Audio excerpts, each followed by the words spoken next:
Kemerosotan rohani adalah kondisi kerohanian atau kualitas rohani yang mengalami penurunan yang signifikan, mengalami kemunduran, kelesuan rohani yang ditandai dengan memudarnya, bahkan hilangnya kerinduan, gairah atau semangat untuk beribadah, memudarnya semangat untuk membaca merenungkan firman Tuhan, memudarnya semangat untuk mengasihi dan melayani Tuhan Allah di dalam Yesus Kristus dalam kehidupan gereja Tuhan.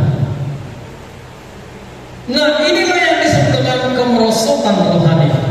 Mungkin kita jemaat Tuhan masih datang ke gereja, masih datang beribadah, mengikuti kegiatan, tetapi kasih Tuhan sudah hilang di dalamnya.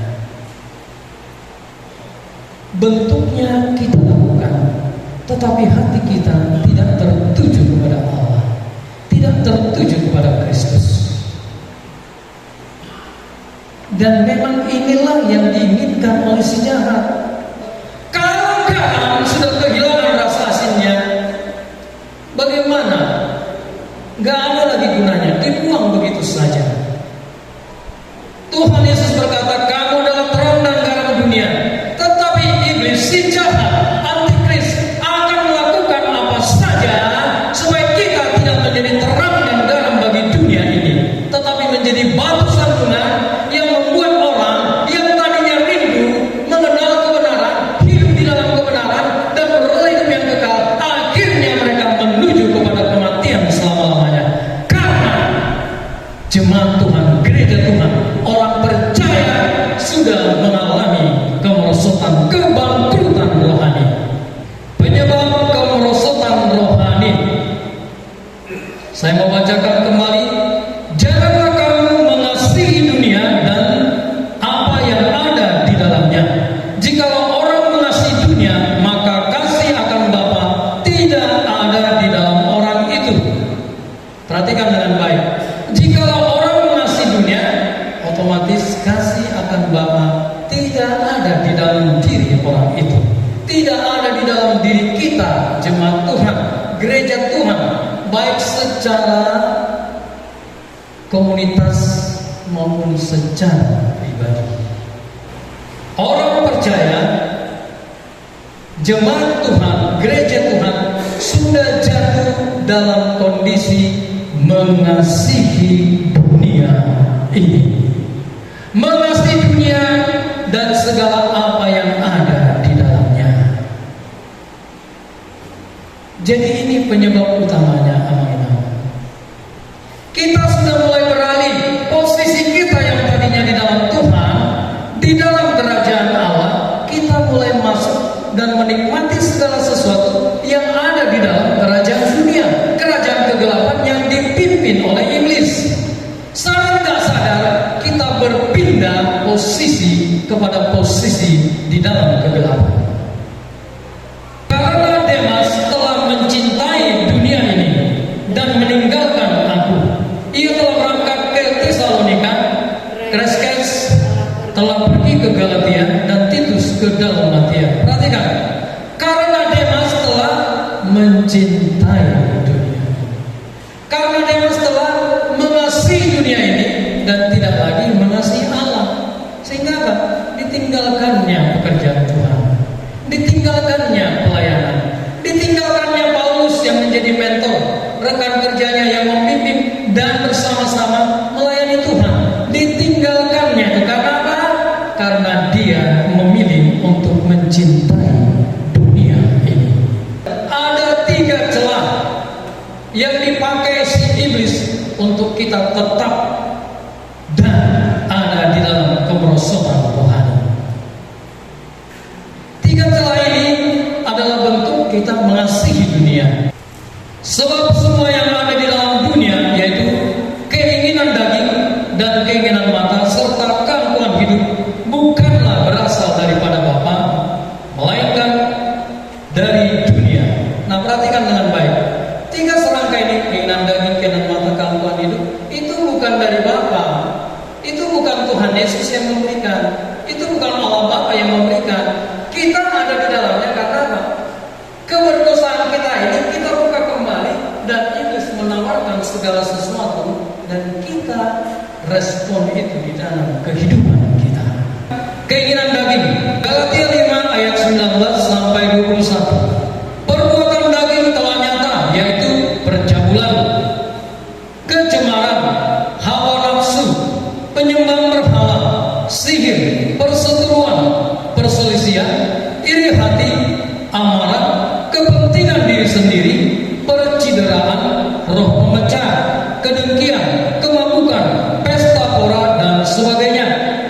Terhadap semuanya itu kuperingatkan kamu, seperti yang telah kubuat dahulu, bahwa barang siapa melakukan hal-hal yang demikian, ia tidak akan mendapat bagian dalam kerajaan Allah. Barang siapa melakukan hal-hal yang demikian, ia tidak akan mendapat bagian dalam kerajaan Allah. Ini peringatan yang sangat serius bagi kita. Ya, yang dimaksudkan di sini bukan kita tidak pernah jadi, tidak. Yang dimaksudkan keinginan daging, keinginan mata kangkuan ini, kita hidup di dalamnya. Kita menikmati kehidupan ini, menikmati keinginan daging, keinginan mata kangkuan ini. Kita ada di dalamnya, kita beraktivitas di dalamnya. Kita menikmati keadaan itu. Amin. Saya mau tanya, bisa nggak kita marah? Bisa. Bisa nggak tergoda kita untuk iri hati? Bisa. Tapi beda kalau orang hidupnya di dalam iri hati, kedengkian. Beda atau tidak, jemaat Tuhan? Beda. Bisa nggak kita terluka? Bisa, saya bisa terluka. Tapi saya nggak mau hidup di dalamnya. Amin. Saya harus datang kepada Tuhan, dikuduskan, ya, lepaskan pengampunan itu. Yang dimaksudkan di sini, celah 3 selangkah ini adalah kita ada di dalamnya. Kita menikmati. Inilah wujud keadaan orang yang hidup di dalam mengasihi dunia, kemerosotan rohani. Jadi jemaat Tuhan, mari cek yang pertama ini, ya. Tadi banyak sekali peringatan dari Paulus kalau kita hidup di dalamnya, dipertanyakan keselamatan kita. Amin. Atau mungkin kita sudah berubah setia. Akhirnya apa? Kita hidup dan melakukan perbuatan-perbuatan daging ini. Kalau kita mengingat hidup di dalam keinginan daging, percayalah Roh Kudus tidak kita izinkan bekerja dalam hidup kita. Roh Kudus ada di dalam diri kita, tapi kita tidak mau dipimpin oleh Roh Kudus. Kita dipimpin oleh keinginan kita sendiri. Daging kita, apa yang kita anggap benar, walaupun itu salah, bertentangan dengan firman Tuhan. Keinginan mata. Saya mau bacakan dulu apa yang diingatkan Yesus kepada kita, kepada murid-muridnya. Matius 6 ayat 22. Mata adalah pelita tubuh. Jika matamu baik, teranglah seluruh tubuhmu. Jemaat Tuhan yang terkasih, keinginan mata yaitu kondisi di mana hidup kita mengingini apa saja yang kita lihat untuk memuaskan hasrat hati kita, nafsu di dalam diri kita. Dan ini bertentangan dengan kehendak Tuhan, bertentangan dengan firman Tuhan.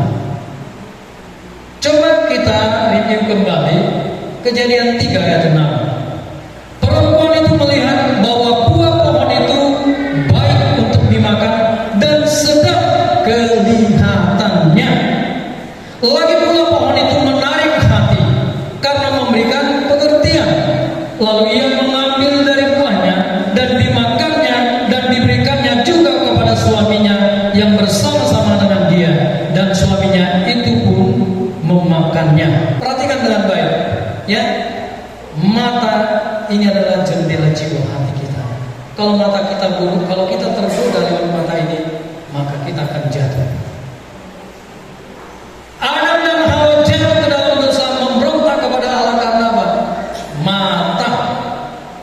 keinginan mata. Amin. Masih ingat Daud melihat perempuan yang molek montok cantik mandi,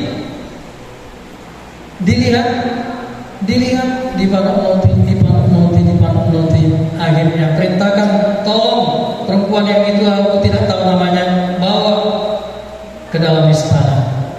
Akhirnya terjadilah apa yang diinginkan oleh Daud, tapi yang tidak diinginkan oleh Tuhan Allah. Dari mana? Dari mata. Memiliki gaya hidup yang belanja terus. Amin. Karena belanja emang enak.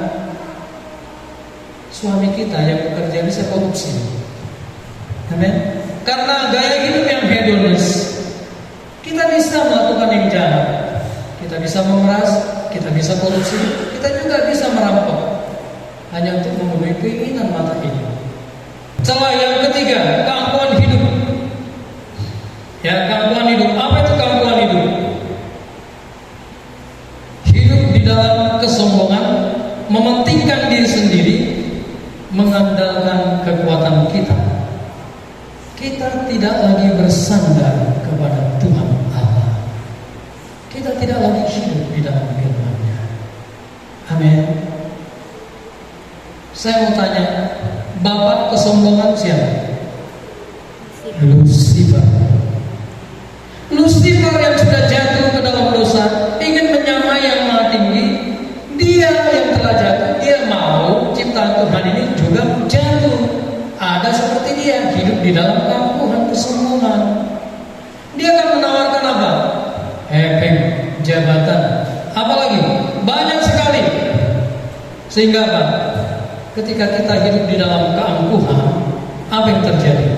Kita haus pengakuan, kita haus penghargaan, kita haus untuk dipuji, kita haus harga diri kita diangkat tinggi. Kalau kita tidak mendapatkannya, kita marah, kita benci, kita memusuhi orang lain. Amin. Kita nggak mau berkawan lagi dengan mereka. Amsal 13 ayat 10. Keangkuhan hanya menimbulkan pertengkaran, tetapi mereka yang mendengarkan nasihat mempunyai hikmat. Jemaat Tuhan, hati-hati periksa diri kita. Kalau kita tidak mau lagi mendengar nasihat, kita ada di dalam keangkuhan. Kita sedang hidup di dalam kesombongan. Amin. Kalau kita tidak lagi menerima firman Tuhan, nasihat-nasihat yang berasalkan dari firman Tuhan, ketahuilah mengenal. Inilah yang diinginkan si jahat. Dia mau kita seperti dia yang angkuh, yang sombong, yang menolak dan memberontak Tuhan Allah yang menciptakan dia. Kalau kita di dalamnya, itulah yang menunjukkan kita hidup di dalam kemerosotan.